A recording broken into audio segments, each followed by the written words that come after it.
Assalamualaikum warahmatullahi wabarakatuh. Alhamdulillahirabbil alamin. Kita bisa bertemu kembali dalam mata kuliah Hukum Acara Pidana Islam. Pada pertemuan yang ketiga kali ini, kita akan membahas mengenai sumber hukum dan asas-asas hukum acara pidana Islam.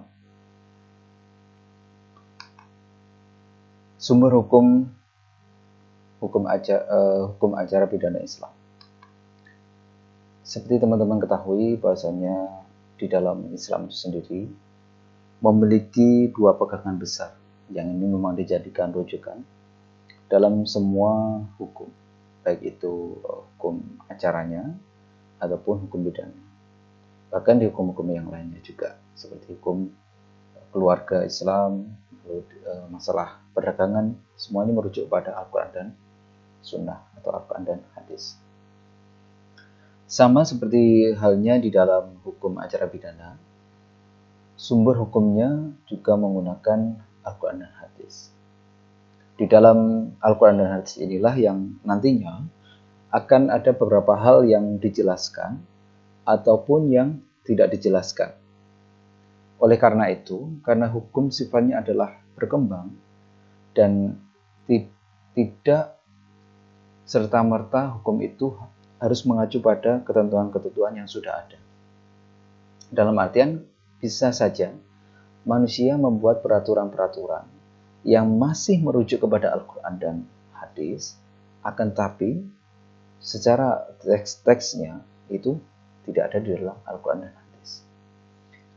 Yang pertama, dari sumber yang dari hasil atau yang bersumber dari Al-Quran dan hadis ini adalah masalah hudud. Seperti teman-teman ketahui, bahwasanya dalam hukum pidana Islam itu ada beberapa jenis hukuman, ketentuan-ketentuan dalam hukuman, ada misalnya seperti hudud, qisas, dan ta'zir.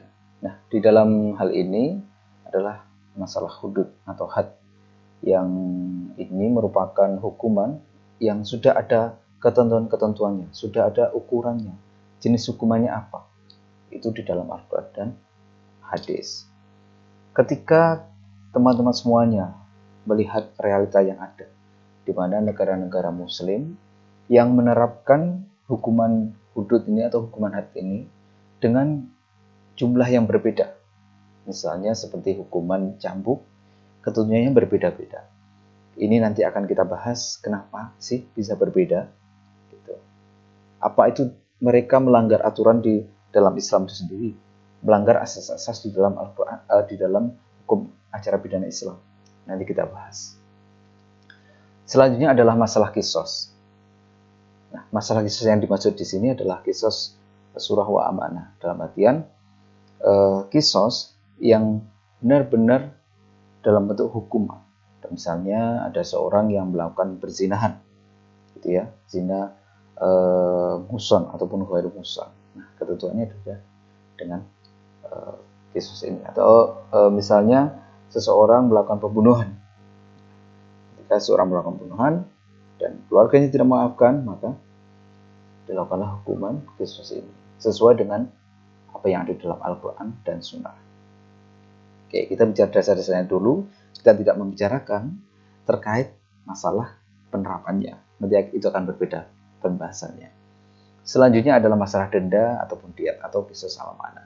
Dalam artian ketika ada qisas ini, itu ada pemaafan ataupun keluarga korban menginginkan untuk si pelaku tersebut membayarkan diat. Gitu. Nah, maka ini sebenarnya dalam kategori qisas ala mana.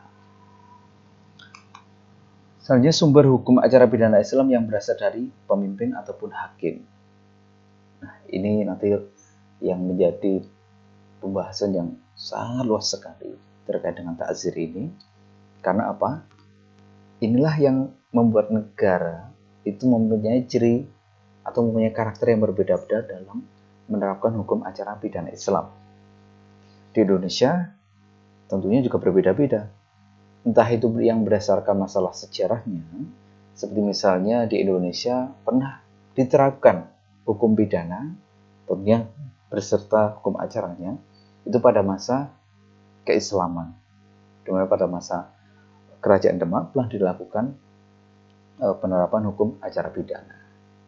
Nah, inilah yang dalam ranah hukuman ta'zir. Hukuman ta'zir itu ketentuan seperti apa sih? Yang pertama pasti itu mutlak kewenangan dari pemimpin dan hakim untuk memutuskan, lalu dari membentuk peraturannya itu bagaimana, membentuk undang-undangnya itu seperti apa. Nah, itu adalah kewenangan dari para pemimpin kita. Nanti di situ tergantung negaranya. Kita ketika bicara negara itu akan lebih luas dan pembahasannya juga akan lebih banyak sekali karena mempunyai sistem politik yang berbeda-beda, mempunyai tatanan hukum yang berbeda-beda. Gitu. Yang pasti ini dibuat dan aturannya itu tidak mengambil dari Al-Quran secara teksnya.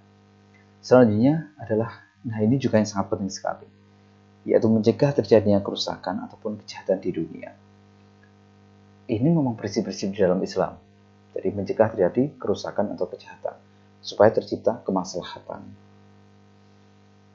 Ini tentunya perlu dilakukan tindakan-tindakan yang cukup efektif dalam melakukan upaya-upaya supaya tindakan pidana ini bisa dihilangkan atau dikurangi.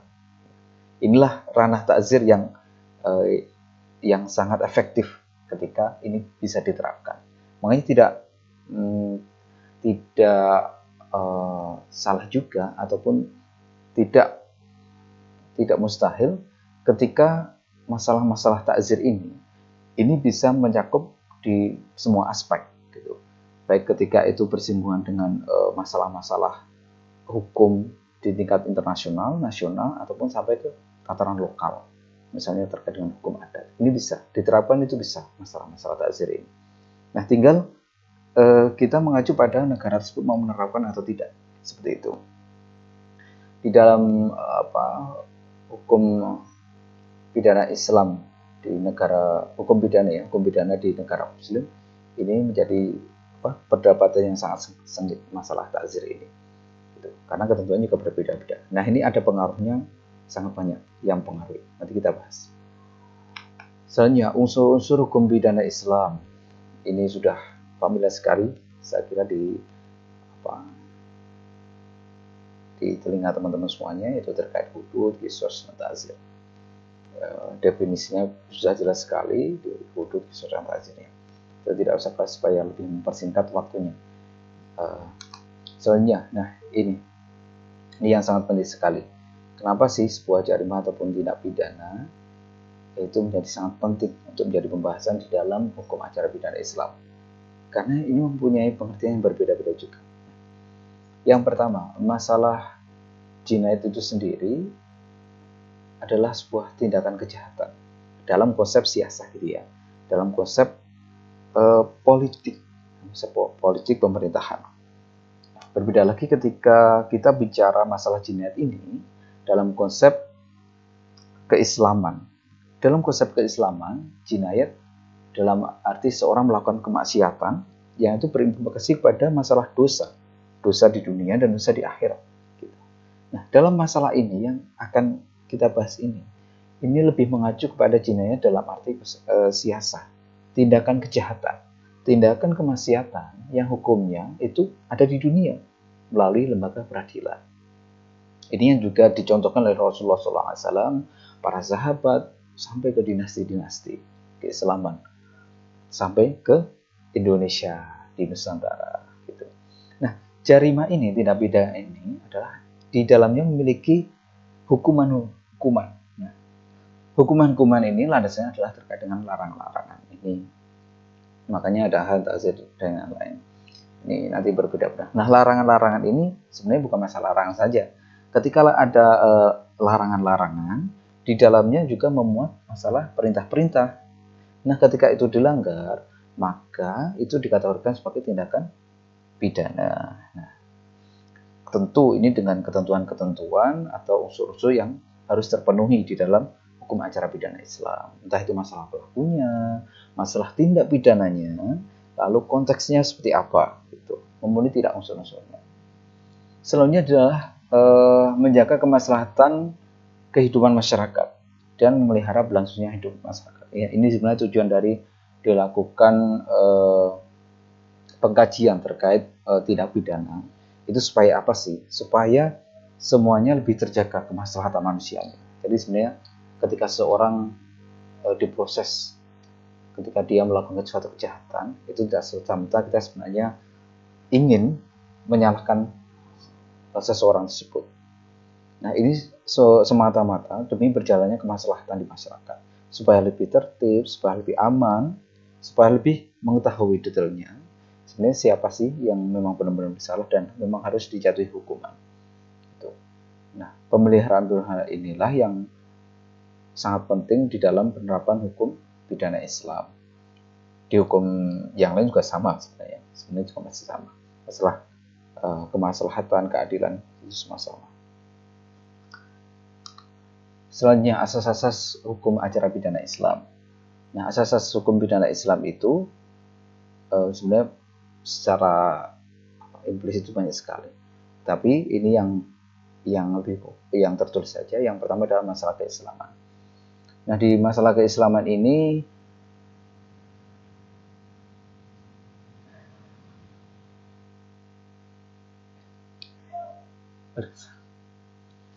pembahasannya terkait dengan bahasanya asas-asas hukum acara pidana Islam itu harus memuat unsur-unsur keislaman juga, dan itu tidak menyalahi ketentuan syariat.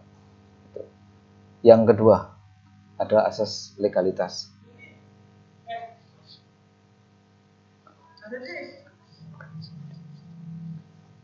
Seperti itu.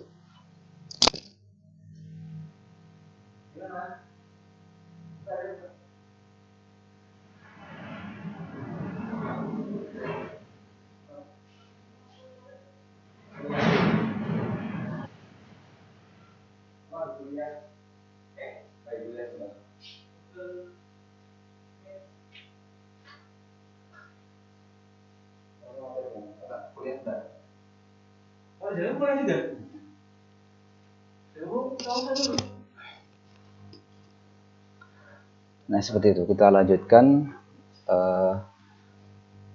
Selanjutnya adalah masalah asas legalitasnya. Nah, terkait asas legalitas ini sebenarnya juga sudah dijelaskan di dalam surah Al-Isra, itu juga dijelaskan di ayat 15. Nah, yang dia melahirkan beberapa kaidah-kaidah yang terkait dengan itu.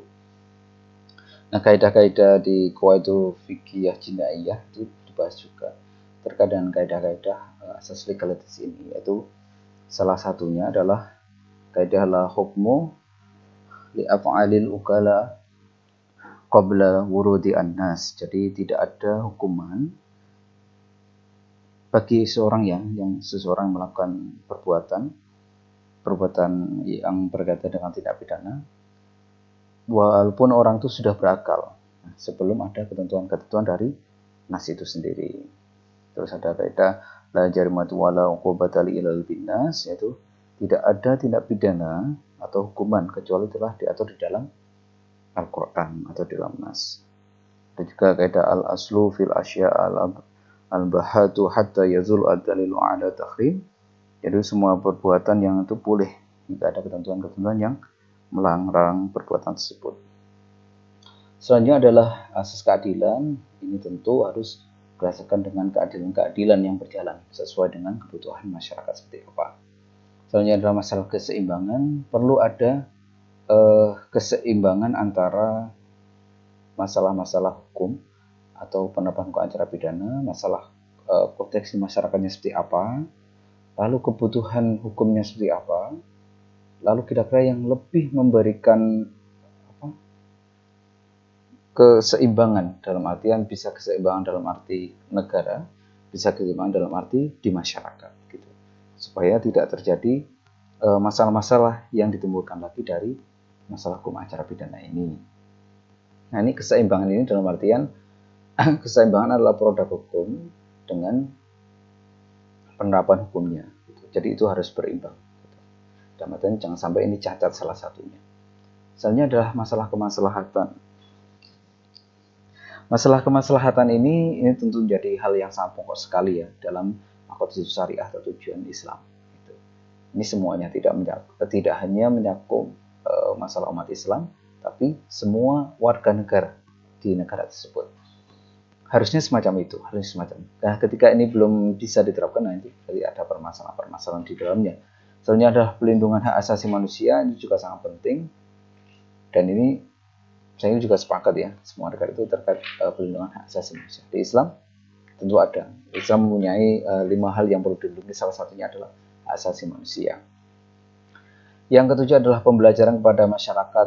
Ini tadabbur, ini penting, makanya di penerapan hukum acara pidana dari segi proses penyelidikannya, pemeriksaannya sampai hukumannya itu sebenarnya mengandung nilai-nilai tadabbur supaya masyarakat itu tidak melakukan tindakan pidana lagi. Itu sebenarnya semacam itu. Masalah modelnya seperti apa, lalu penerapannya itu dikembalikan kepada kebutuhan masyarakat ataupun konsep tadabburnya seperti apa sebenarnya. Semacam itu. Lalu asas tidak berlaku surut ini juga sangat penting sekali gitu ya. Lajir matafi tasyri'il jina'i dalam artian asas tidak berlaku surut. Jadi seseorang adanya aturan-aturan hukum, seseorang tidak bisa dikatakan bersalah sampai ada keputusan dari pengadilan ataupun pengadilan memutuskan bahwa orang itu bersalah. Ini banyak kisah-kisah di masa Rasulullah, masa sahabat yang terkait dengan asas tidak berlaku surut. Di mana seorang itu ya belum dinyatakan bersalah sebelum dia benar-benar bersalah. Rasulullah bahkan pernah melakukan sendiri gitu ya. Nah, ketika ada sahabat yang dituduh telah melakukan pembunuhan, itu perlu ada bukti. Jadi tidak langsung dihukum, tidak. Selanjutnya adalah asas tidak sahnya hukuman karena ada keraguan. Ini pasti ini ada kaidah juga di dalam kaidah usuliyah dan kaidah fikih terkait dengan asas tidak sahnya hukuman karena ada keraguan. Gitu ya. Selanjutnya adalah asas praduga tidak bersalah, itu juga pasti. Jadi semua orang juga ketika belum ada putusan dari pengadilan juga tidak boleh dinyatakan bersalah atau sebelum ada peraturan. Selanjutnya asas persamaan di hadapan semua hukum, ini juga pasti. Islam sangat menjunjung tinggi masalah persamaan. Selanjutnya permasalahan hukum acara pidana Islam. Yang pertama adalah permasalahan aturan. Aturan ini menjadi permasalahan yang sangat krusial karena aturan-aturan itu dibuat oleh para pemimpin kita. Nah, aturan ini juga harus sesuai dengan ketentuan-ketentuan dalam Islam. Nah, ini yang menyebabkan beberapa negara-negara yang notabene adalah negara Muslim dalam penerapan aturannya itu sangat berbeda-beda dan itu bisa menimbulkan permasalahan di masyarakat. Dalam artian pemahaman mereka, kematangan mereka mengenai hukum Islam itu masih sangat rendah sehingga aturan yang dibuat akhirnya adalah aturan yang tidak sesuai dengan tujuan hukum Islam, tidak sesuai dengan tujuan hukum pidana Islam. Akhirnya apa? Akhirnya dalam penerapannya mengalami berbagai macam masalah, di mana malah terjadi kezaliman di dalamnya. Itu ada di berbagai negara Muslim atau negara yang mayoritas Muslim, akan tetapi itu negara kecil gitu. Itu ada pembahasan di hukum pidana di negara-negara Muslim. Selanjutnya adalah tindakan pidana. Nah, ini ketentuan terkait tindak pidana ini juga berbeda-beda, sangat beragam sekali. Seorang di Indonesia, di Aceh misalnya, seorang yang dikatakan berzina itu seperti apa, terus di negara yang lainnya, di Malaysia, di Brunei, itu juga memiliki pendapat yang berbeda. Nah, ini karena pengaruhnya macam-macam, karena masalah pemahaman Islam sebenarnya. Menganut mazhab apa ini, penganutan mazhab yang berbeda ataupun pengambilan dasar hukum di dalam fikih yang berbeda itu juga menimbulkan perbedaan definisi terhadap tindakan pidana. Itu yang menjadi permasalahan. Soalnya adalah pemerintah. Nah, pemerintah sangat menjadi poros yang sangat menentukan hukum acara pidana Islam itu bisa berjalan atau tidak. Hukum acara pidana Islam itu sesuai dengan hukum Islam atau tidak. Inilah pemerintah. Karena yang memegang adalah pemerintah. Selanjutnya adalah fikih klasik dan fikih kontemporer. Ini yang coba diterapkan di beberapa macam negara, tetapi banyak juga yang mengalami kegagalan. Dalam artian dalam pemahamannya, apakah mau menggunakan fikih klasik atau fikih kontemporer. Sebenarnya dua-duanya memiliki keuntungan dalam penerapannya. Nah, itu memang memerlukan musyawarah, dan itu penentuannya ada di tangan para pemimpinnya. Karena setiap negara juga memiliki kecenderungan. Di Arab Saudi pun dalam penerapannya juga berbeda. Dia tidak mau dalam hukum pidananya itu mengambil hukum acara pidana Islam. Karena memang acuannya hukum acaranya itu hanya berlaku di hukum keluarganya atau hukum perdatanya gitu. Soalnya yang menerapkan asas hukum acara pidana Islam salah satunya Brunei Darussalam gitu ya. Ini yang sudah cukup mapan dalam penerapannya. Gitu. Lalu penerapan yang otonomi khusus dalam artian secara kewenangannya dan kemapanannya yang belum begitu bagus itu adalah misalnya di Aceh, karena ada bayang-bayang dari hukum nasional. Gitu. Dan kemapanan dan dalam segi kemapanannya memang belum begitu bagus, terbukti ketika banyak sekali aturan-aturan yang itu masih bersifat umum. Misalnya seperti masalah kosa berzinahan. Berarti berzinahan itu kan dibagi menjadi dua gitu ya. Dan ketentuannya juga macam-macam gitu. Selanjutnya adalah penerapan hukum acara pidana Islam yang dipengaruhi oleh situasi dan kondisi sosiopolitik suatu negara. Ini pasti. Sehingga penerapan hukum acara pidana di setiap negara itu berbeda-beda. Ini karena pengaruh ini. Selanjutnya ada penyesuaian sumber hukum Islam yaitu Al-Quran dan As-Sunnah serta kitab-kitab fikih sebagai penjelasan dengan kebutuhan-kebutuhan masyarakat. Dalam arti ini perlu adanya penyesuaian antara sumber hukum Islam yang paling utama, Al-Quran dan Hadis, beserta kitab-kitab fikih sebagai penjelasnya, atau sebagai untuk menentukan sebenarnya masalah-masalah untuk sekarang itu bagaimana solusinya. Ini seperti kita melakukan pembahasan terkait kaidah-kaidah fikih dan usuliyah itu dalam rangka mengeluarkan hukum dari Al-Quran dan Sunnah, dari hadis. Kita mengeluarkan hukumnya bagaimana. Nah, terkait nanti pembahasannya, hukum itu mau disesuaikan dengan kondisi atau kebutuhan masyarakat, itu ada di penjelasan di fikih. Selanjutnya adalah yang mempengaruhi perbedaan pemberlakuan hukum acara pidana Islam adalah aspek historis, sosiologis, politik dari suatu negara. Ini juga sejarah sudah membuktikan terkait ini. Dari masa Rasulullah sampai sekarang, ini menjadi acuan utama, yaitu historis, sosiologis, dan politik. Selanjutnya, berjalannya hukum acara pidana sangat dipengaruhi oleh kebijakan politik suatu negara. Nah, hal ini memiliki beberapa faktor, diantaranya karena konsep kematangan dan kemapanan umat Islam. Pemahaman mengenai fikih juga sangat berpengaruh pada ketentuan hukum acara pidana Islam, bahkan sampai ketentuan-ketentuan hukumannya. Seperti ini ada hubungannya dengan penjelasan yang tadi, di mana kebijakan politik negara, sistem politiknya seperti apa, itu sangat mempengaruhi kemapanan umat Islam. Umat Islam bisa berkembang ya ketika negara memberikan peluang terkait itu. Fikih bisa berkembang itu juga ketika negara memberikan dukungan penuh terhadap itu. Hukum acara, nah ini contohnya adalah di Aceh misalnya. Ketentuan terkait misalnya seorang yang di luar sana melakukan tindak pidana itu bagaimana di Aceh. Nah itu penentuan juga berbeda-beda ketika kita melihat negara lainnya yang menerapkan hukum acara pidana Islam itu juga kepada orang yang di luar Islam atau orang yang agamanya adalah agama non-Islam. Gitu. Kalau di kita ada semacam pilihan, di Aceh itu ada semacam pemilihan, silakan mau memilih menggunakan hukum pidana nasional atau hukum pidana Islam. Itu untuk orang yang melakukan tindak pidana yang orang itu adalah notabene adalah orang non-Muslim. Sebagai contoh, Brunei Darussalam yang mengklasifikasikan tindak pidana menjadi dua, yaitu tindak pidana hudud yang termasuk dengan qisas, lalu tindak pidana umum atau ta'zir. Selanjutnya, penerapan konon jinayah oleh pemerintah Aceh misalnya, ini untuk perbandingan saja, dengan ketentuan pelanggaran pidana dikenakan kepada seluruh warga Aceh, sementara bagi non-Muslim di Aceh diberikan keleluasaan untuk melanggar hukum pidana Islam dan hukum nasional, gitu ya. Kalau sudah Islam sudah jelas itu, Sudah jelas, walaupun ini masih masih bersifat wilayah, dan masih banyak perdebatan sehingga perbaikan masih dilakukan. Dalam sisi proses hukum pidananya, apabila seseorang dinyatakan bersalah, terus sampai ke tahapan hukumannya.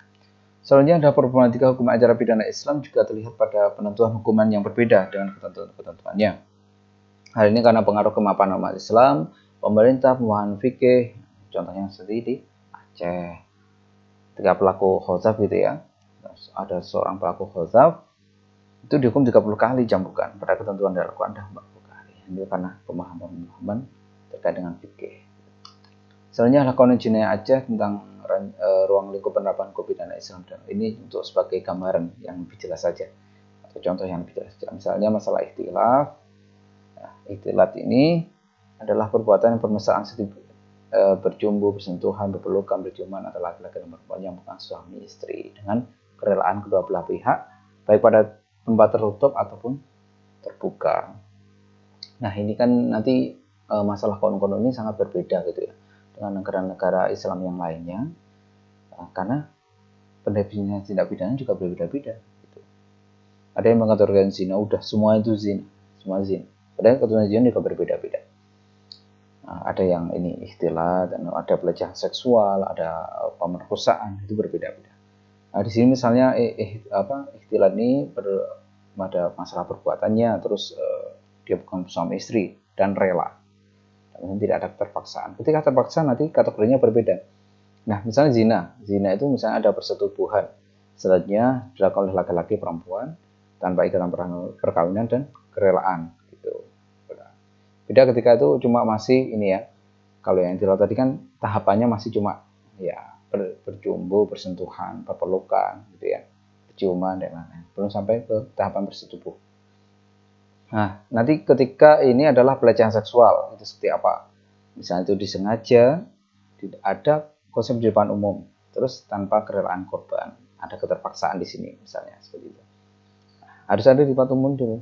Ketika di tempat sepi, terus korbannya juga sama-sama suka, nah itu bukan pelecehan seksual namanya. Nah, itulah. Nanti ini berorientasi pada penentuan apakah dia bisa tidak dikategorikan sebagai seorang yang melakukan tindak pidana. Lalu ini misalnya pemerkosaan, itu harus melalui farji, dubur. Nah, ini sebagai ada korbannya. Lalu bisa juga keterbalikan di mana salah satunya misalnya pelaku ini jadi dengan mulut memasukkan farjan atau zakar korban ke mulut pelaku, ini, ataupun salah satunya ini dengan ada keterpaksaan ataupun ancaman. Ini kategorinya ini semacam tingkat-tingkatan. Lalu liwat, nah liwat ini adalah memasukkan zakatnya ke dalam dubur laki-laki. Ini harus laki-laki ya. Nah, ketika perempuan nanti berbeda. Nah, itu dengan kerelaan kedua belah pihak. Kalau terpaksa gimana? Masuk dulu. Nah, itu tidak, kategorinya nanti berbeda lagi. Maka semua itu harus ada kejelasan. Nah, ini yang setiap negara memiliki konsep yang berbeda-beda terkait ini. Lalu ini ada musahakoh, adalah ini harus 2 orang wanita atau lebih. Nah, ini ada kegiatan saling mengosongkan anggota tubuhnya ini. Tujuannya apa? Masalah kenikmatan dan ada kerelaan. Ketika nih salah satu unsurnya itu tidak ada, maka ini tidak menjadi kategori dalam tindakan pidana ini. Nah, selanjutnya adalah negara dalam hukum acara pidana Islam. Nah, ini keterkaitannya seperti apa sih? Contohnya seperti tadi, bahwasanya negara itu sangat memegang peranan penting untuk menentukan perjalanan hukum pidana Islam itu sesuai dengan hukum Islam atau tidak. Gitu. Dan ini menentukan ukuran negara tersebut sudah mempan atau belum. Gitu. Terlepas dalam segi penerapannya, itu benar-benar melakukan syariat Islam atau sesuai dengan teksnya di dalam Al-Quran, ataupun dia melakukan modifikasi di dalam hukum, dalam tataran ini adalah masalah takzirnya. Misalnya di Brunei itu yang melakukan hawa dikenakan hukuman denda 4.000 US dollar, penjara maksimal 1 tahun. Atau keduanya bagi pelaku musuh atau nafsun, kalau di Aceh gitu ya, itu dikenakan emas 10 cambuk atau harus membayar 100 gram emas atau 10 bulan penjara. Yang Aceh ini menetapkan hukuman cambuk 120 kali cambukan bagi pelaku pemerkosaan. Sementara di Brunei itu dikategorikan dalam perzinahan, bukan pemerkosaan. Nah, beda. Mungkin seperti saja kuliah kita pada pagi kali ini. Silakan nanti kalau ada pertanyaan atau ada pendapat, sanggahan, kita bisa diskusi bareng-bareng. Assalamualaikum warahmatullahi wabarakatuh.